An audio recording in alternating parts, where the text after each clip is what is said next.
Ito mga idol, may binuksan tayo dito sporty. Yan.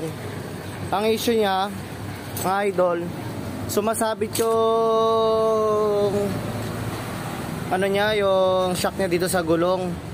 Napansin ko kaya pala sumasabit. Pag ginagalaw ko yung gulong, tsaka yung pinagko-contra ko yung body niya, tsaka yung gulong niya, gumagalaw na. Tsaka yan na sumasabit na, kumbaga lumilis na. Isang sira nito, ito yung bushing niya, oh. Sabog na yung bushing. Ayan, bagong palitong shock na to mga idol, yan. Simula lang doon na palitan ng shock to, umano na. Siguro doon na naramdaman nyo, no, kasi sa lumang shock, okay siguro yan. Ayan, sumabog na yung ano niya, oh. Kung makikita nyo, wasak na, oh. Tapos ito pa, mga idol, yung bearing niya dito sa swing arm niya, ayan. Yan, magagalaw na lahat yan.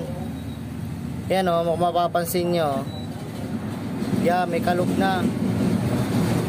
Yan, pagka yung mga motor nyo kumikiwig na sa mga pagitan ng kalsada, yan, ipacheck nyo na kaagad kasi yung mga bushing nyo na may diferensya. Gaya nyo, no, sabog-sabog lahat to. O, sa tagal ng ano niya, sa tagal ng gamit yan, na mga nagiging problema niya. Kaya nung ma-check ko kanina, yan. Yan, magpapalit tayo niyan, ayan, gaya niyan, no, mga idol, oh. Mga ano na yung ano niyan. May galaw na. Yan, tsaka yung kinakalawang na, oh. Ayan, oh. Kung mapapansin nyo, may kalog na yung bearing niya, oh. Yan, mga idol. Papacheck nyo kaagad para hindi na lumalala. Ayan, kung mapapansin nyo yung ano na tama ng ano, yung tama ng shock sa gulong.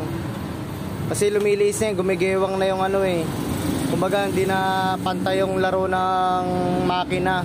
Kaya sumasayad na. Ito mga idol, oh, kung mapapansin nyo, grabe na yung galaw ng bearing, oh. Ayan, oh. Ayan, oh. Natin para makita natin. Ayan o. Ayan o. O. Diba? O. Yan, sa swing arm yan. Gumagalaw na yan. Ayan o. Kaya papalitan na natin mga bearing yan. Stop mga. At ito mga idol, yung mga ikakabit natin na bushing. Tapos yung bearing niya, ayan, nalinis ko na rin pala yung pinakakakabitan. Ayan. Bali dito po natin ilalagay yan. Ayan. Ito yung mga bearing, NSK po ang ginamit natin dyan mga idol. Ayan.